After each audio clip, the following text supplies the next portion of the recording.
मत पढ़ाइए, मैं नहीं पढ़ाया, चलो। एक्चुअली में इसमें किसका नुकसान हुआ, मेरा या आपका? हमारा सर। मुझे आप लोग फीस दे रहे हो, Yes, sir. ठीक है, अच्छी बात है, टाइमली दे रहे हो, अच्छी बात है, ठीक है। मैं पढ़ाने के लिए उत्सुक हूँ, मैं बहुत उत्सुक हूँ कि आप लोग को अच्छी से अच्छी शिक्षा दे सकूँ, अच्छी से अच्छा पढ़ाई कर सकूँ। मैं यहाँ बैठा कि मैं आप लोग को अच्छी तरह से, और मेरा हर दिन का कुछ एक नियम है कि कुछ इतना टॉपिक मुझे आज ख़त्म करना है। आप लोगों ने सब मिल करके जो है पूरा कहा कि सर नहीं पढ़ाएंगे, ये पूरा मौज मस्ती किया, पूरा टाइम बर्बाद। किसका लॉस हुआ, मेरा लॉस हुआ या आपका लॉस हुआ? मुझे तो जितना मुझे फीस मिलना है मिल जाएगा, लॉस हुआ आपका। और अब एग्जाम बहुत सामने है, एग्जाम बहुत ही सामने है। अब आप लोगों के पास समय नहीं है, और रिजल्ट आप लोगों का खराब होगा तो आपके गार्जियन क्या बोलेंगे, कैसा है कोचिंग सेंटर, कैसा मास्टर है, क्या पढ़ाई होता है, खाली रिजल्ट देखते हैं। आजकल के गार्जियनों से ये अनुरोध है कि गार्जियन केवल रिजल्ट मत देखें, देखें कि उनके बच्चे क्या कर रहे हैं और तब डिसीजन लें। देखिए कि हमारा बच्चा क्या पढ़ रहा है, क्या नहीं पढ़ रहा। अब कोचिंग से बच्चा घर जा रहा, क्या पढ़ा? गार्जियन का ये कर्तव्य होना चाहिए कि आप बच्चे का देखें कि बच्चा ने क्या सीखा, क्या पढ़ा। लेकिन कोई गार्जियन ऐसा नहीं करते हैं। नहीं, मैं सभी गार्जियनों को नहीं बोल रहा हूँ, कुछ गार्जियन है जो कि एक्टिव होते हैं, हर दिन देखते हैं, लेकिन अधिकांश गार्जियन कुछ नहीं देखते हैं, लास्ट में केवल रिजल्ट देखते हैं। रिजल्ट खराब हुआ, कोचिंग का मास्टर खराब है। ऐसा नहीं होना चाहिए। मैं सभी गार्जियनों से अनुरोध कर रहा हूँ कि कृपया आप अपने बच्चे को भी देखें कि मेरा बच्चा क्या कर रहा है, तब रिजल्ट देखें। और आप लोग तो पहले शिक्षक केंद्रित होता था विद्यालय या कोचिंग, और आज की स्थिति क्या है, शिक्षार्थी बन गए हैं केंद्रित। मतलब शिक्षक से ज्यादा बच्चों का चल रहा है। उसके पीछे बहुत सारे कारण हैं। तो अब आप लोगों ने कहा कि सर आज मौज मस्ती, चलो मैंने किया। कल से आप लोग जो है पूरा ध्यान 100% अपना पढ़ाई को दो। अरे जीवन में कुछ करो। आपके पापा मम्मी बहुत मेहनत करके पढ़ा रहे हैं, एक एक पैसा, एक एक फीस जो जमा कर रहे हैं, किताब कॉपी जमा कर रहे हैं, हर तरफ तो लूट मचा हुआ है।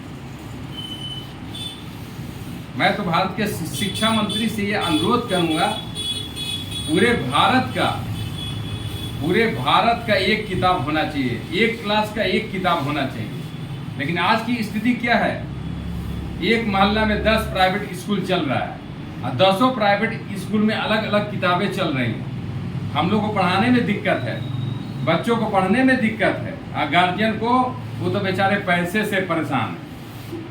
मैं तो भारत के शिक्षा मंत्री से, राज्य के शिक्षा मंत्री से यह अनुरोध करूंगा कि भारत के हर स्कूल का, अरे भाई जब किसी भी नौकरी का कंपटीशन आप देने जा रहे हो, चाहे आप गोरखपुर के हो, चाहे मुंबई के हो, चाहे कलकत्ता के हो। अब रेलवे का एक फॉर्म निकला तो रेलवे का फॉर्म पूरे भारत के लोग बच्चे भर रहे हैं, एक कंपटीशन में बैठ रहे हैं। तो हमारी किताबें भी एक होनी चाहिए, ताकि हर बच्चा एक शिक्षा ग्रहण करे,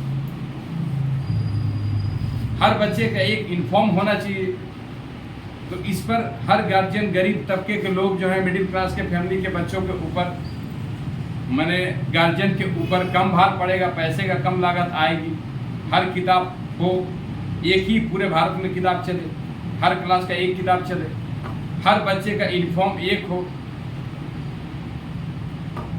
और आप लोग मेन तो आप लोग हो, चाहे विद्यालय हो या कोचिंग हो, मेन तो जो शिक्षा ग्रहण करते हैं बच्चे वही होते हैं। आप लोग पर ही डिपेंड है, आज की जो परिस्थितियां हैं समाज की, आप लोग के ऊपर डिपेंड है। मैं कितना भी चाह लूँ, शिक्षक कितना भी चाह ले, उससे कुछ नहीं होता है। जब तक आप लोग नहीं चाहोगे, मैं नहीं पढ़ा पाऊंगा। मैंने हजारों छात्रों को पढ़ाया है। मेरे बहुत सारे स्टूडेंट जो है कहाँ बड़े बड़े पोस्ट पर बैठे हुए हैं, लेकिन आप लोग का बैच है कि मैं पढ़ाने में इतना असमर्थ महसूस कर रहा हूँ अपने आप को, न जाने क्यों।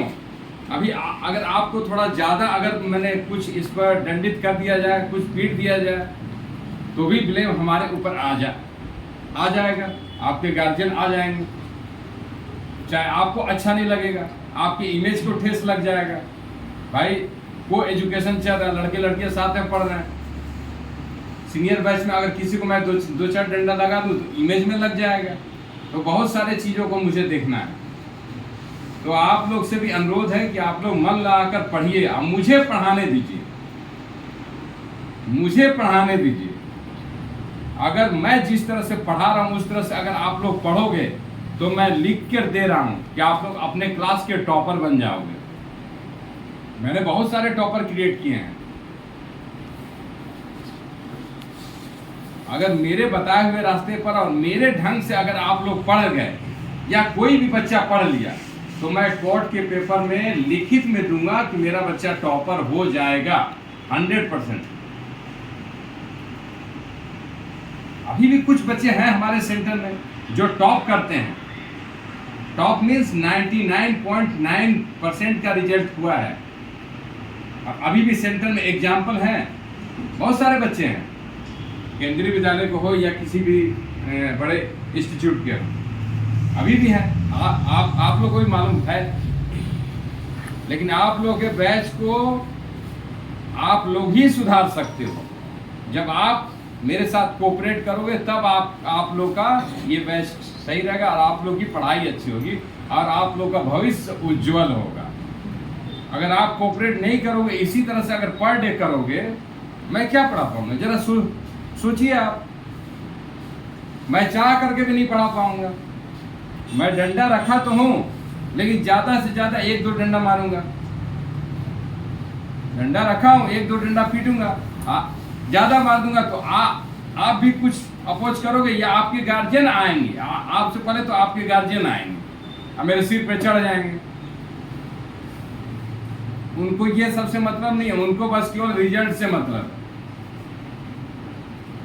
6 महीना साल भर किताब नहीं देखेंगे, लेकिन जिस दिन रिजल्ट होगा खाली सुन लेंगे, हाँ बच्चा मेरा फेल है, अरे कैसा पढ़ाते हैं। तो मुझे इन सब से बचना है और इन सब से बचाओगे आप लोग, 2 काम होगा। या तो वो कोचिंग छुड़वा देंगे, चाहे स्कूल छुड़वा देंगे, आपका भी लाइफ खराब होगा। तो अब आप लोग मन लगाकर पढ़िए। और आज तो हुआ जो हुआ, कल से मैं ये स्थिति नहीं देखना चाहता हूँ। और नहीं तो अगर ज़्यादा बदमाशी करोगे आप लोग तो फिर मैं कल गार्जियन को कॉल लगाऊंगा आपके सामने स्पीकर पर रख करके। ठीक है? आप लोग प्रॉमिस करो कि कल से हम लोग मन लगाकर पढ़ेंगे और मुझे 100% पढ़ाने देंगे आप लोग। ठीक? ओके, एक बार बोलिए कि कल से हम लोग मन लगाकर पढ़ेंगे। सब एक साथ बोलिए, कल से हम लोग मन लगाकर पढ़ेंगे। कल से हम लोग मन लगाकर पढ़ेंगे। थोड़ा जोर से बोलो, सुनाएंगे। कल से हम लोग मन लगा के पढ़ेंगे।